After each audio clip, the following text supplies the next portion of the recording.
3,000 Jewish children vanished from the face of Nazi-occupied Europe. They weren't deported.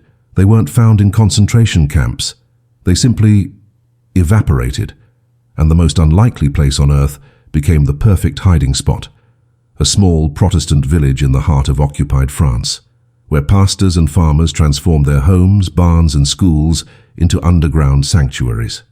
But here's the detail that will make you question everything you know about World War II. These children weren't hidden in secret basements or distant forests.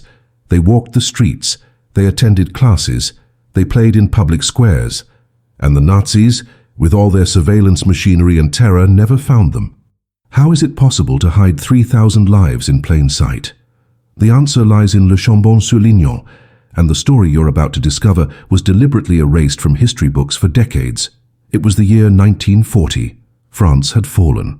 The Nazi swastika hung over Paris, and the collaborationist Vichy regime turned southern France into a hunting ground.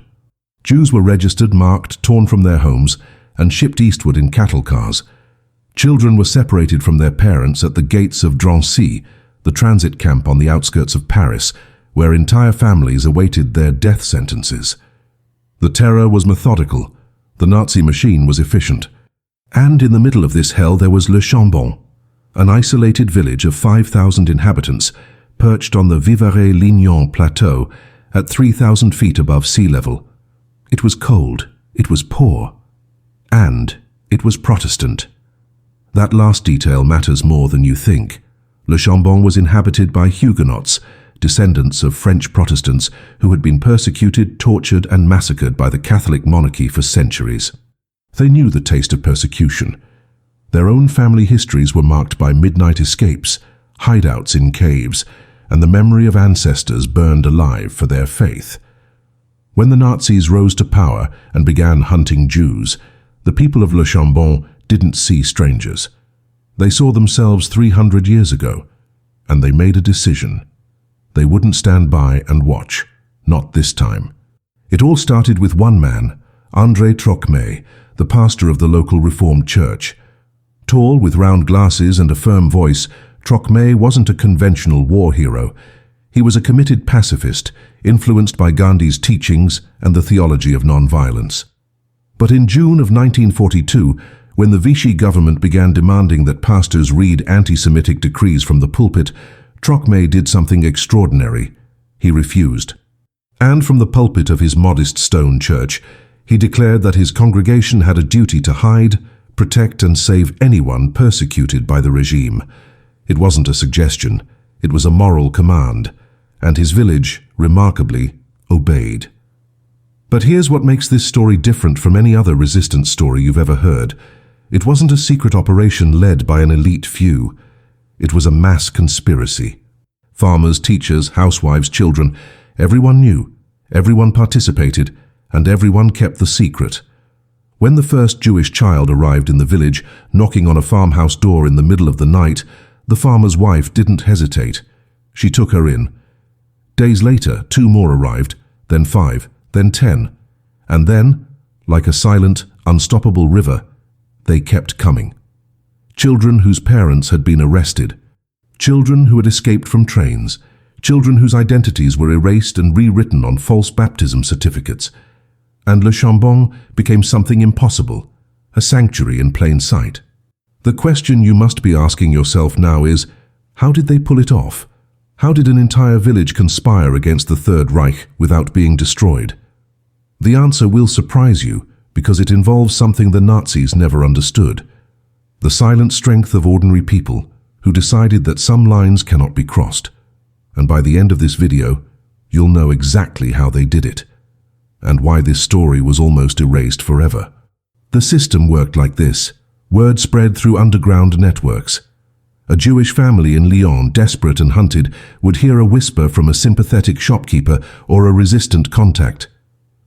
Go to Le Chambon, ask for the pastor. They will help you. No addresses, no guarantees, just faith in strangers. And so they came, on foot, by train, hidden in the backs of trucks. They arrived at night, exhausted, terrified, clutching forged papers or nothing at all. And the doors of Le Chambon opened. Not just one door, dozens of them, The village had no central command post, no sophisticated intelligence operation. What it had was something far more powerful, a shared moral certainty. Every household became a cell in an invisible network. And the most extraordinary part, no one was forced to participate. They simply chose to. André Trocmé and his wife Magda became the quiet coordinators of this impossible operation. Their parsonage turned into a clearing house for human lives. Magda would answer the door at all hours, greeting exhausted refugees with a phrase that became legendary. Naturally, come in. Not maybe, not, we'll see what we can do. Just naturally, as if sheltering the persecuted was the most obvious thing in the world. She would feed them, find them temporary beds, and then, within hours or days, distribute them across the village and surrounding farms. Some children stayed with families. Others were placed in boarding schools that dotted the plateau. The schools, run by Protestant educators, became fortresses of false identities.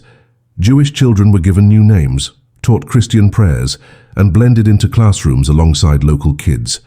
Teachers knew. Students knew. And no one talked. But the danger was constant and suffocating.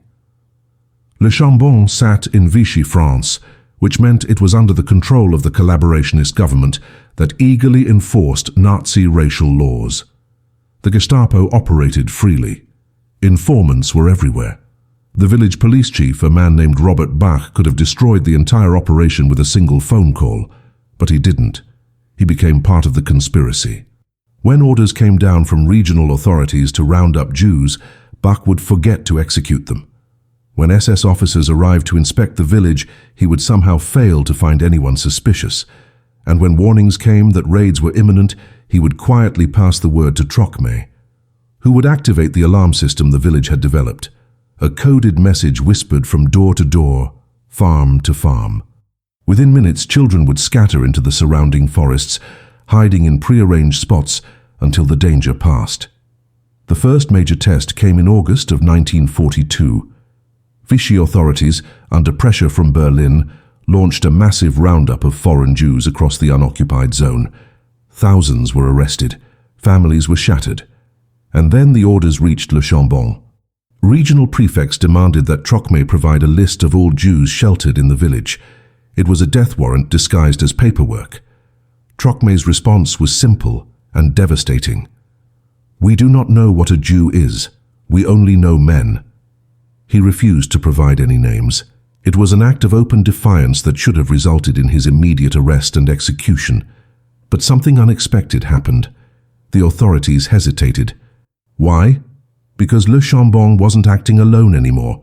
The conspiracy had grown beyond the village borders. Surrounding towns and farms across the plateau had joined the network.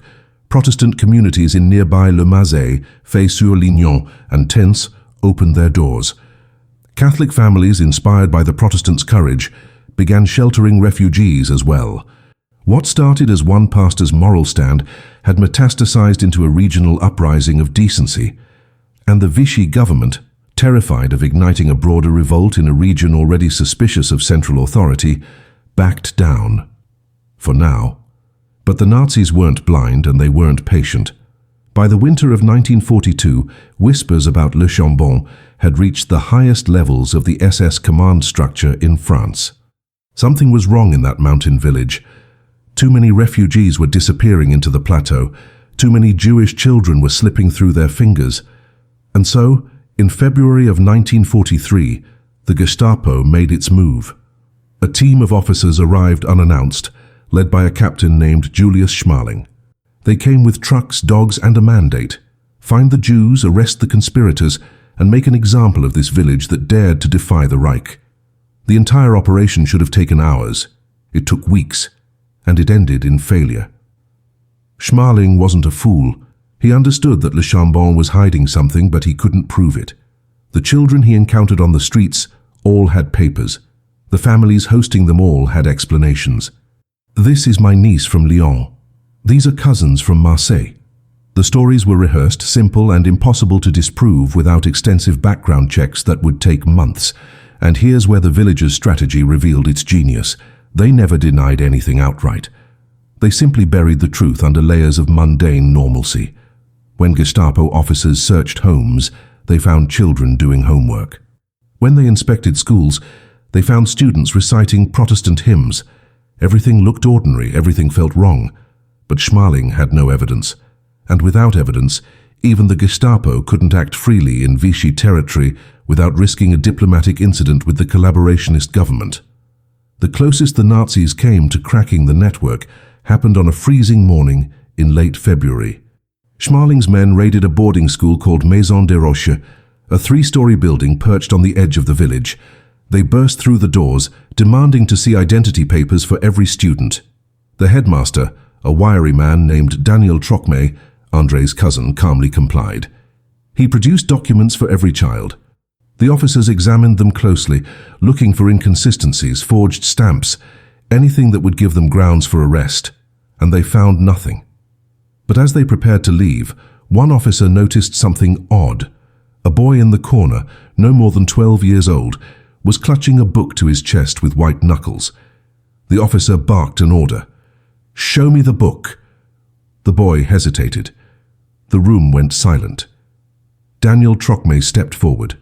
He smiled, placed a hand on the boy's shoulder, and explained that the child was simply protective of his prayer book, a gift from his late mother. The officer wasn't buying it. He ripped the book from the boy's hands and opened it.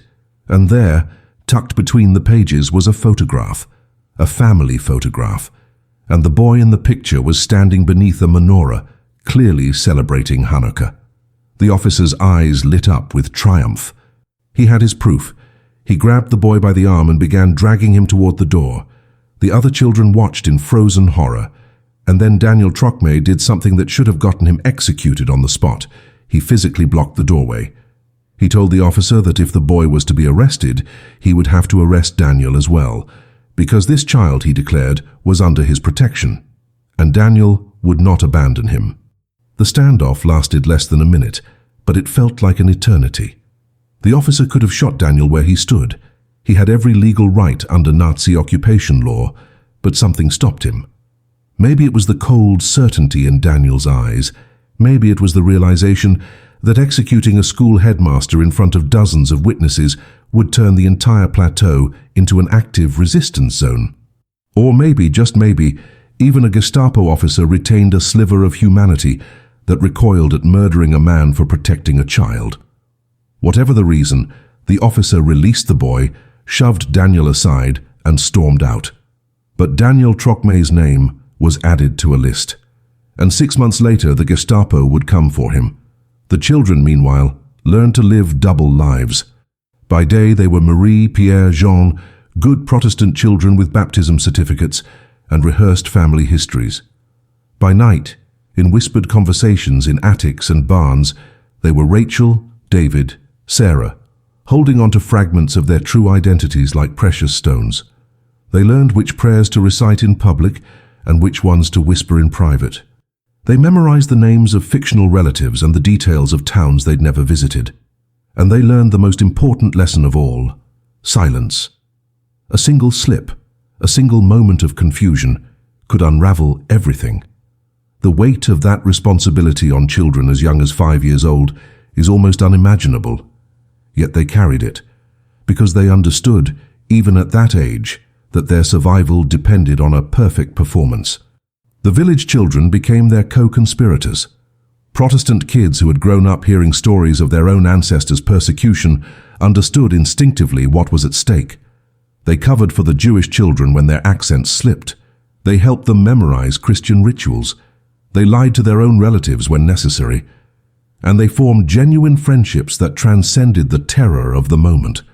There are accounts of local boys teaching refugee children how to ski, how to milk cows, how to navigate the mountain paths that could serve as escape routes if the Gestapo returned. These weren't acts of pity, they were acts of solidarity. The children of Le Chambon didn't see victims. They saw friends who happened to need protection, and in that simple reframing, they became part of the most effective resistance cell in occupied France. The network expanded in ways that defied logic. Farmers in the surrounding hills began forging documents in their kitchens. A local printer named Oskar Rosowski, himself a Jewish refugee barely 18 years old, became a master forger, producing hundreds of fake identity cards, ration books, and baptism certificates that were so convincing they fooled even Gestapo document specialists. He worked out of a cramped attic room, using stolen official stamps and homemade inks mixed from berries and chemicals smuggled from Lyon. Every document he created was a lifeline, and every day he worked, he risked a firing squad. But he kept working, because in Le Chambon everyone contributed. There were no passengers, only crew. Food became another act of resistance. The plateau was poor, the soil was rocky, and wartime rationing meant that even the locals barely had enough to eat. Yet somehow, the village fed 3,000 extra mouths. Farmers diverted portions of their harvests. Women stretched soups and stews with whatever they could scavenge. Black market networks, typically reserved for profit, were repurposed for survival. And the children, both local and refugee, were taught to forage in the forests, gathering mushrooms, berries, chestnuts, anything edible. Hunger was constant, but starvation was avoided. It was a logistical miracle performed by people who had no training in logistics, no resources, and no margin for error. They simply refused to let the children die, and through it all, the Nazis kept searching. Raids became routine. Gestapo officers would sweep through the village at random intervals, searching homes, interrogating families, trying to catch someone in a lie. But the lies held, the system held, and every time the officers left empty-handed, the conspiracy grew bolder. By the spring of 1943, Le Chambon wasn't just hiding refugees anymore. It was actively smuggling them out of France entirely. Guides, many of them local teenagers, began leading groups of children across the mountains into neutral Switzerland. The journeys were brutal, 30 miles on foot through snow and ice, dodging border patrols, sleeping in caves. But hundreds made it, and Le Chambon became more than a sanctuary. It became a gateway to freedom. The Swiss border crossings were nightmares disguised as hope. The journey from Le Chambon to the frontier took 3 days on foot through terrain that could kill you as easily as a German bullet. Guides, often barely older than the children they were leading, memorized patrol schedules, bribed border guards when possible, and relied on networks of sympathetic farmers who would hide groups in barns when patrols swept through. The children walked in single file, forbidden to speak, their shoes wrapped in cloth to muffle footsteps. If a child stumbled or cried out, the entire group could be compromised, and the Swiss, despite their official neutrality, were not guaranteed allies. Border guards often turned refugees back, sentencing them to arrest and deportation. But the guides from Le Chambon knew which crossings were porous, which guards looked the other way, and which mountain passes were unwatched at dawn. It was a deadly lottery, but for those who made it across, Switzerland meant survival. Back in the village, André Trocmé knew his time was running out. The Gestapo hadn't forgotten him. His refusal to cooperate, his open defiance, had made him a target. In the summer of 1943, warnings reached him through resistance channels. An arrest order had been issued. He could flee, go into hiding, continue his work from the shadows, but leaving Le Chambon would signal fear. It would embolden the authorities. It would tell the villagers that even their pastor, the man who had started this conspiracy, believed it was over. So Trocmé made a calculated gamble. He went into partial hiding, living in the village but moving between safe houses, never sleeping in the same place twice. It was a compromise between survival and symbolism. He remained visible enough to inspire, invisible enough to avoid capture. For months it worked, but in August of 1943 the Gestapo sprang a trap. Officers surrounded the parsonage at dawn, expecting to find Trocmé asleep. Instead they found his wife Magda, calm and unflinching, serving breakfast to a group of refugee children. The officers demanded to know where her husband was. She told them the truth. She didn't know. They tore the house apart, searched every room, interrogated the children. Nothing. Furious, they arrested Magda instead, dragging her to the regional Gestapo headquarters in Le Puy. It was a hostage situation. The message was clear: surrender yourself or your wife pays the price. And for the first time since the conspiracy began, André Trocmé faced a choice that had no good answer. Turn himself in, and the network loses its leader. Stay hidden, and his wife could be tortured or killed. He turned himself in.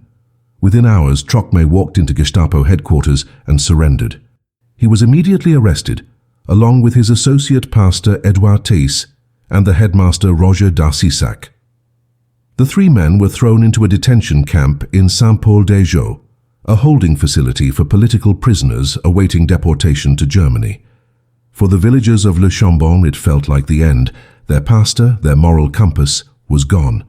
The Gestapo had finally won. But here's what the Nazis didn't understand. Le Chambon was never dependent on one man. Trocmé had lit the fire, but the village had become the fuel. The network didn't collapse. It adapted. Magda Trocmé, released after her husband's surrender, took over coordination. Other pastors stepped up. Farmers, teachers, and housewives who had been following orders now gave them. The conspiracy didn't just survive André's arrest. It accelerated. And then, something extraordinary happened. International pressure began to mount. The arrest of 3 Protestant pastors for the crime of sheltering children became a propaganda disaster for Vichy. The World Council of Churches, neutral governments, even some Catholic bishops began raising their voices. The Vichy regime, already walking a tightrope between Nazi demands and maintaining a veneer of French sovereignty, realized they had made a mistake. Trocmé and his colleagues were too visible, too symbolic. Their execution or deportation would turn them into martyrs and ignite protests across unoccupied France. So after 5 weeks of detention, the 3 men were quietly released. No charges, no explanation, just a warning. Be more careful. They returned to Le Chambon as heroes, and the conspiracy, now unstoppable, roared into its final and most dangerous phase. By the winter of 1943, the entire plateau had transformed into a resistance fortress disguised as pastoral farmland. What had started as a village conspiracy now stretched across dozens of communities. Le Mazet-Saint-Voix, Faye-sur-Lignon, Saint-Agrève, all became nodes in an underground railroad that funneled thousands of refugees towards safety. The Gestapo knew something was happening. They could feel it, but they couldn't see it. The network operated without written records, without radio communications, without anything that could be intercepted or traced. Orders were passed verbally. Safe houses changed weekly. And the most damning evidence, the children themselves, hid in plain sight, their false identities so deeply embedded into village life that even neighbors couldn't tell who was real and who was invented. It was counterintelligence by ordinary people who had never heard the term. The forger, Oskar Rosowski, had become a ghost legend. No one knew his real name. Most villagers had never seen his face. But his work circulated like underground currency. A farmer would receive a package containing 20 blank identity cards. A teacher would find baptism certificates slipped under her door. A family hiding refugees would wake up to discover freshly forged ration books on their kitchen table. Rosowski worked alone, trusting no one, moving between attics and barns, always one step ahead of the Gestapo sweeps that came with increasing frequency. He was 19 years old, and his forgeries were so perfect that after the war, French authorities would struggle to determine which documents were real and which were his creations. He saved lives with ink and paper, operating in shadows, never asking for recognition. And he almost got caught a dozen times. The children, now numbering in the thousands when you counted those in surrounding villages, developed their own survival culture. They created coded language for danger. A teacher writing a specific phrase on a blackboard meant, "Raid coming, scatter." A church bell rung at an odd hour meant, "Hide now." They established emergency rendezvous points in the forests, marked with symbols only they understood. And they learned to read adults for signs of stress or fear, understanding that their survival depended on constant vigilance. Some of these children were as young as 4 years old, yet they carried the operational security of trained operatives. There are accounts of Gestapo officers interviewing children who maintained their cover stories under interrogation with a composure that unnerved their interrogators. These weren't hardened resistance fighters. They were kids who understood that one mistake meant death for everyone they loved. The surrounding forest became a second village. Caves, abandoned shepherd huts, and dense thickets were transformed into emergency shelters stocked with blankets, canned food, and medical supplies. When raids intensified, entire groups of children would vanish into the woods for days, supervised by older teenagers or young adults who knew every trail and hiding spot. They learned to move silently through the trees, to recognize the sound of German vehicles from miles away, to sleep in shifts so someone was always watching. It was a parallel existence, half in civilization, half in wilderness, and the forests kept their secrets. Decades later, hikers would still discover remnants of these camps: rusted cans, rotted blankets, childish carvings in tree bark marking safe paths. Physical evidence of an impossible survival. But the danger wasn't just from the Nazis. Informants were everywhere. Vichy loyalists, French collaborators, and ordinary people motivated by fear or greed could destroy the network with a single denunciation. And some tried. Anonymous letters arrived at Gestapo headquarters, claiming specific farms were hiding Jews. Tips were called in to Vichy police. The network suffered losses. Families were arrested. Some children were caught during transfers and deported. But here's the remarkable part. The villagers never retaliated against suspected informants with violence. They isolated them socially, excluded them from the conspiracy, but refused to execute or harm them. Even in the darkest moments, Le Chambon maintained its pacifist principles. It was resistance without revenge, protection without violence. And somehow, impossibly, it kept working. June 6, 1944, D-Day. Allied forces stormed the beaches of Normandy, and the Nazi occupation of France began its slow, violent collapse. But liberation didn't arrive everywhere at once. For Le Chambon and the Plateau, the summer of '44 became the most dangerous period of the entire war. The Gestapo, sensing their time was running out, intensified their operations with desperate fury. SS units, retreating from the advancing Allies, swept through the region hunting for resistance fighters and Jews with a savagery born from impending defeat. Villages suspected of harboring partisans were burned, hostages were executed in public squares, and Le Chambon, with its 4-year record of defiance, sat squarely in the crosshairs. The conspiracy had survived the height of Nazi power. Now it had to survive their death throes. On June 29th, exactly 3 weeks after D-Day, the Gestapo came for André Trocmé. They had not forgotten the schoolmaster who had blocked a doorway and refused to surrender a Jewish child. Officers raided the Maison des Roches at dawn, dragged Daniel from his quarters, and arrested him along with 18 students, all of them Jewish, all of them betrayed by an informant whose identity remains unknown to this day. Daniel was transported to the Compiègne transit camp, then deported to the Majdanek concentration camp in occupied Poland. He never returned. On April 2, 1945, just weeks before the camp's liberation, André Trocmé died in the gas chambers. He was 31 years old. His final recorded words, according to a fellow prisoner who survived, were instructions to look after the children. Even in Majdanek, even facing death, he was still protecting them. The news of Daniel's arrest sent shockwaves through Le Chambon. For the first time, the village felt the full weight of Nazi revenge. Parents who had entrusted their children to the network began to panic. Some demanded their children back. Others begged for them to be moved immediately to Switzerland. The carefully maintained calm that had held the conspiracy together for 4 years began to fracture. And then André Trocmé did something that redefined courage. She called a meeting in the village square. She stood before hundreds of terrified people and told them the truth. Daniel was gone. The Gestapo was coming harder. The risks were now catastrophic. And then she said this: "We will not stop. We will not surrender a single child. And anyone who wants to leave the network can do so now with no judgment." She waited. No one moved. Not one person. The conspiracy held. August brought hell to the plateau. Her Waffen-SS unit, fleeing American forces advancing from the south, occupied the region and established brutal control. They executed suspected resistance members on sight. They burned farms suspected of hiding weapons, and they placed Le Chambon under direct military surveillance. For 6 weeks, the village lived under occupation within occupation. SS troops patrolling streets, conducting house-to-house searches, interrogating anyone who looked suspicious. The children couldn't go to the forests anymore. The borders were sealed. Escape routes were cut off. They had to hide in the village itself in spaces so cramped and airless that some spent weeks in attics or cellars, never seeing daylight. It was the ultimate test of the network's ingenuity, and somehow, impossibly, not a single Jewish child was discovered during those 6 weeks.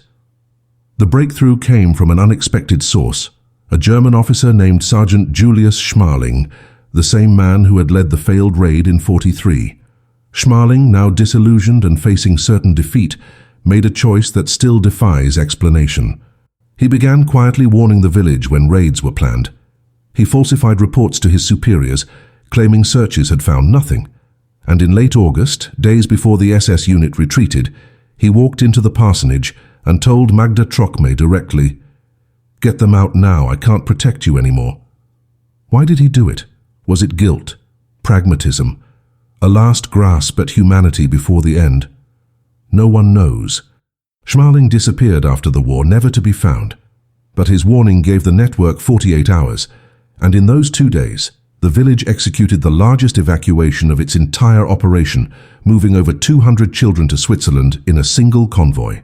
It was reckless, it was desperate, and it worked. September 1944.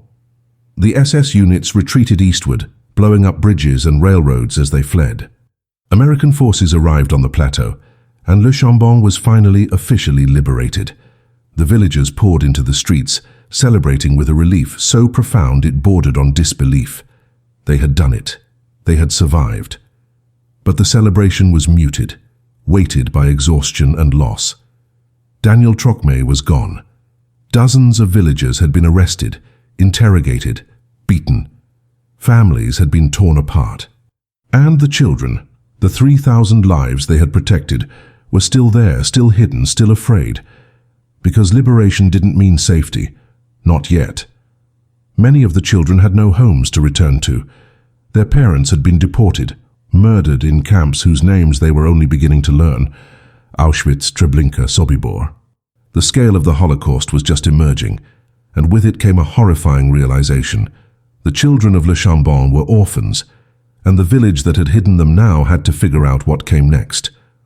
André Trocmé refused to let them be shipped off to orphanages or displaced persons camps. She argued, with a fierceness that shocked even the American relief workers, that these children had already been uprooted too many times.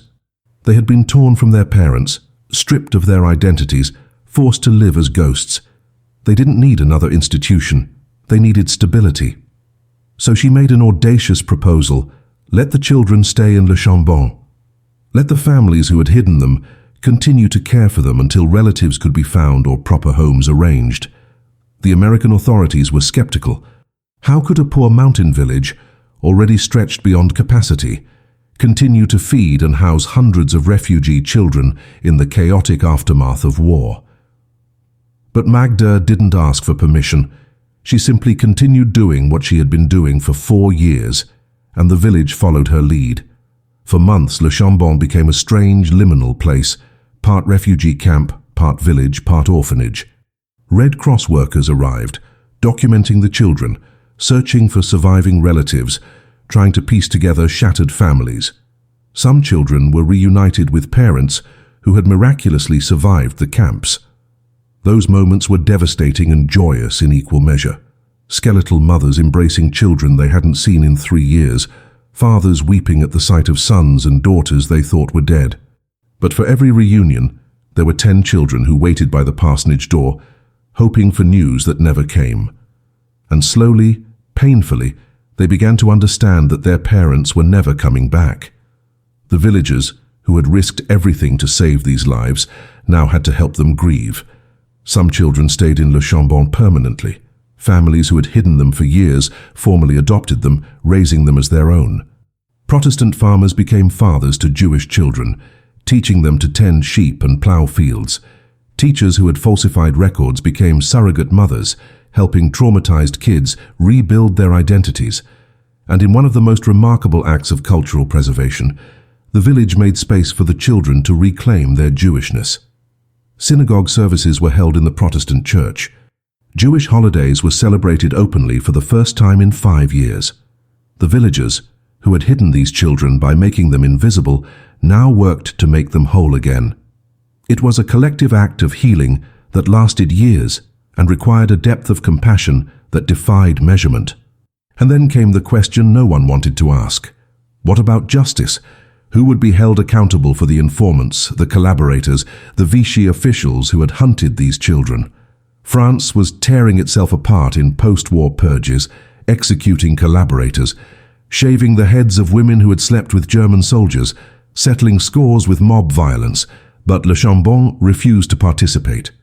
André Trocmé returned from his detention and, horrified by the executions he saw in other regions, preached forgiveness from his pulpit. He argued that vengeance would poison the very principles the village had fought to uphold. Some villagers disagreed.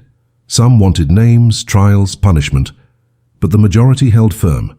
They had resisted with non-violence. They would rebuild with non-violence. It was a choice that haunted some survivors for the rest of their lives, but it was also a choice that allowed Le Chambon to remain Le Chambon, a place defined not by who it destroyed, but by who it saved. The world didn't want to hear about Le Chambon, not at first. In the immediate aftermath of the war, the dominant narrative was one of heroic Allied armies and defeated Nazis. There was little appetite for stories about quiet villages that had simply done the right thing.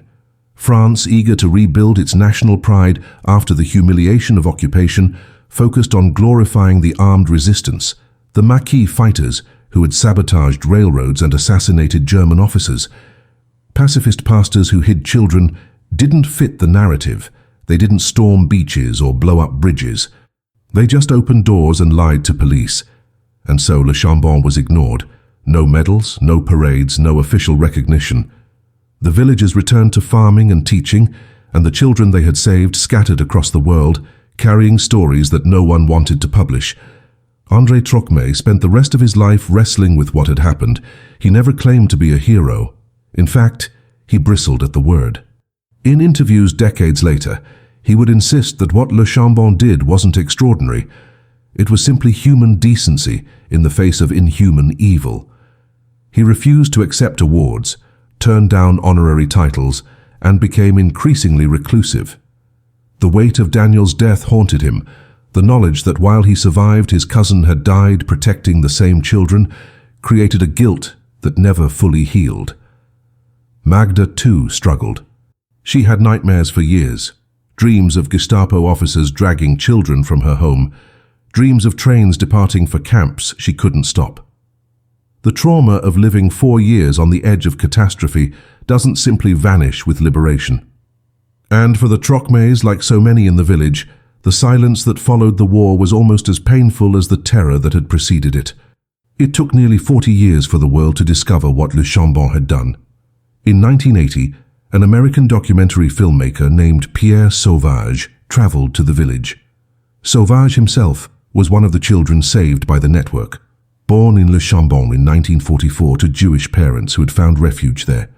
He had grown up in America, knowing only fragments of his origin story.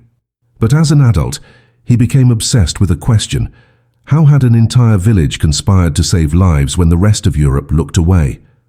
His documentary, Weapons of the Spirit, finally brought Le Chambon's story to an international audience.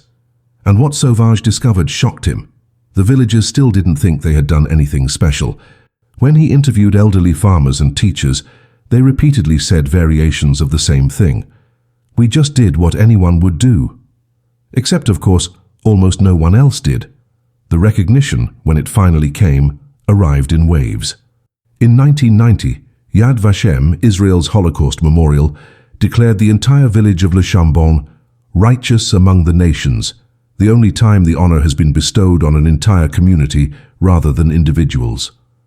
Survivors who had been hidden as children began returning to the plateau, now elderly themselves, searching for the families who had saved them. Tearful reunions happened on farmhouse doorsteps.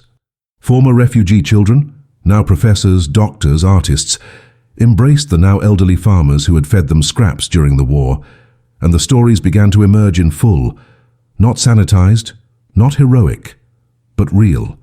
Stories of fear, hunger, near misses, and impossible choices.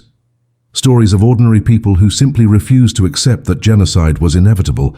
But even with recognition came questions that still haunt historians today. How did 3,000 people keep a secret for 4 years? How did an entire region conspire without a single catastrophic betrayal?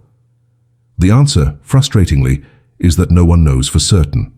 There's no manual. No strategic plan was ever found. The conspiracy was oral, decentralized, and improvised. It succeeded because it had no leader to arrest, no headquarters to raid, no written records to seize. It succeeded because every single person chose individually to participate.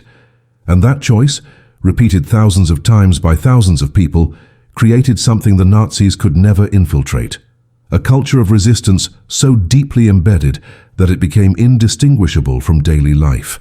The village didn't hide children. The village became the hiding place. Today, Le Chambon-sur-Lignon looks like any other small French village.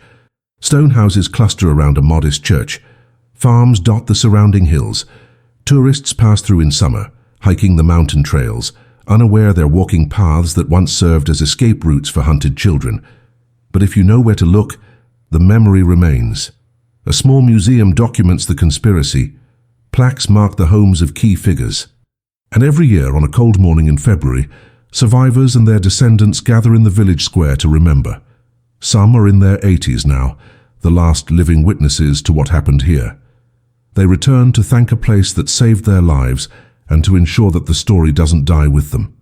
Because Le Chambon's greatest fear isn't being forgotten by the world, it's being remembered as saints. The villagers never wanted to be exceptional. They wanted to be normal. And that's precisely what makes their story so devastating. Here's what the history books won't tell you. Le Chambon succeeded because it rejected the premise that there were only two choices during the Holocaust: collaborate or resist violently. The village found a third way: non-violent defiance at scale. They didn't sabotage Nazi operations. They simply refused to participate in genocide. And that refusal, multiplied across an entire community, proved more effective than any bomb or bullet. It's a lesson that terrifies governments and inspires revolutionaries in equal measure. Because if one poor village in occupied France could save 3,000 lives without firing a shot, what does that say about every other place that claimed helplessness? What does it say about the millions who insisted they had no choice? Le Chambon proved that choice always exists, and that's a dangerous truth for those who profit from obedience. The children who survived Le Chambon carried the conspiracy into their own lives. They became teachers, doctors, activists, artists. Many dedicated their careers to human rights work, refugee advocacy, and Holocaust education. They married, had children of their own, and told their kids about the Protestant farmers who had hidden them in barns and taught them to milk cows. Those second-generation stories are now being passed to a third generation, grandchildren of survivors who never met the villagers but inherited their moral clarity. And in a world increasingly divided by nationalism, xenophobia, and the demonization of refugees, Le Chambon's example has become more relevant, not less. Every time a government closes its borders to asylum seekers, every time a politician claims that protecting the vulnerable is too dangerous or too expensive, someone, somewhere, points to a small village on a French plateau and asks, "If they could do it with nothing, why can't we?" But here's the uncomfortable truth that survivors themselves will tell you: Le Chambon was an anomaly. It shouldn't have worked.